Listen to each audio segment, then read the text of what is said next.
always focus on what can be rather than what should be.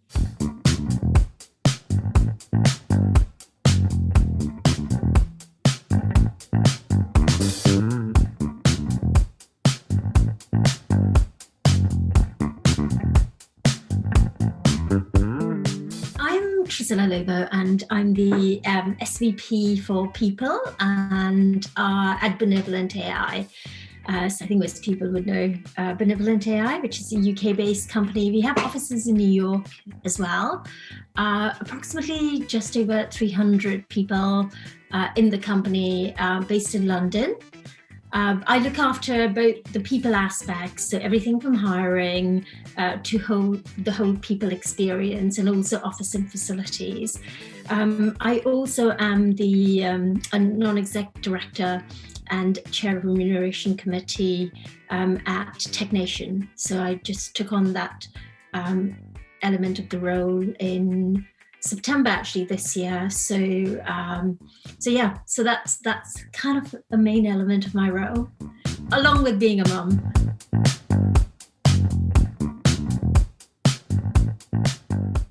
So ended up getting a job, an admin job in a company which was the Royal Institution of Chartered Surveyors, and it happened to be in HR because the person that interviewed me actually thought I would be great in HR. Didn't know anything about HR. Just wanted a job to pay off my debts, and actually ended up getting a fantastic mentor who was the personnel director at the time, who encouraged me to do my CIPD, encouraged me to learn. I got promoted, and that was it, really. I've never really looked back. So my career kind of took off from there. I went to work for commercial companies. Auto Trader was one of them, and really just built my HR career from there. Most of my roles, I would say, I've actually either been recommended or approached for roles. And to be honest, I've really enjoyed working on the people aspects and how that can really transform and really change companies and grow companies. So from there, I moved into tech. SwiftKey was one of my key roles, where I was the chief people officer for SwiftKey, which then got acquired by Microsoft. So I then went on to work for Microsoft as the HR lead for AI in the UK, and then Deliveroo, a Receipt Bank, and now BenevolentAI.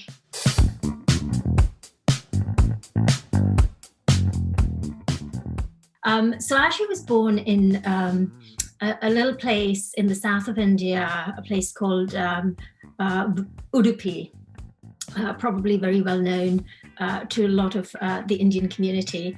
And actually, I was brought up in the slums of Mumbai for quite a big part of my life. And I came to the UK when I was 17. So I was incredibly fortunate to be educated. And, I really feel it was a privilege to be educated under those circumstances, and pretty tough upbringing. And to have the opportunity to come to the UK was brilliant. It really opened up a lot of opportunities for me in the UK. I was always very focused in terms of what I wanted to do, and I wanted to be an economist. I was always very interested in data and analysis and how you could transform kind of economies, particularly kind of the developing world. But it didn't quite work out that way.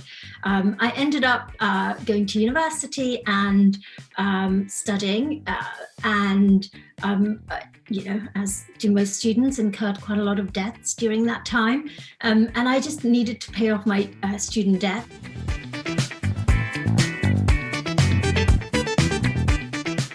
I was always the smallest kid, I was always the shortest, the darkest, and so you get taunted at school. and I always stood up to that, and I always stood up for people that that had to go through it. So I kind of ended up getting to know people and making friends with people that really, I think, also were, kind of impacted by it. Because again, I think the key thing for me was values, having really strong values that, that run through your, what I call the DNA, and actually making sure you don't lose it and you live up to that, live up to what you believe in.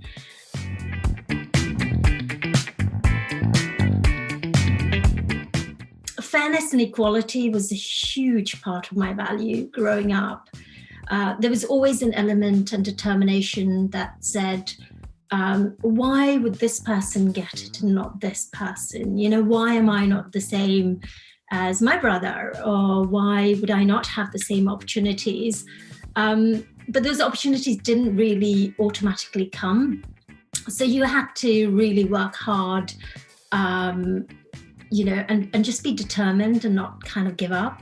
So I felt that was kind of a key thing that I think when I now look back, I think, which, it was just being incredibly determined to say, I'm gonna make sure people have the same opportunities, and there is this fairness and equality that runs through my values very strongly.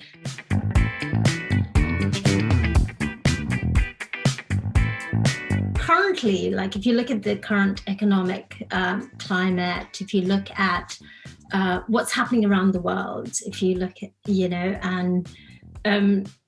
it is incredibly difficult. It's incredibly difficult for young people who are trying to establish a career,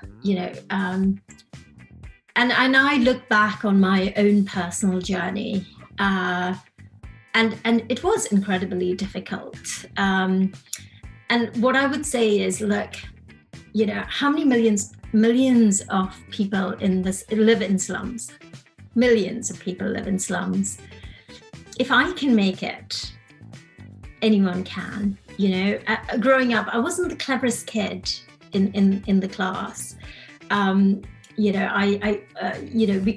We didn't have the opportunities that I know some people have. You shouldn't let that hold you back. If you have belief in yourself and you can make it, and you're focused, and you have perseverance, you can pick yourself up and say, what's happened has happened. I'm going to focus on this. And you have your strong values, you're kind, you're humble. It's what's really, really important.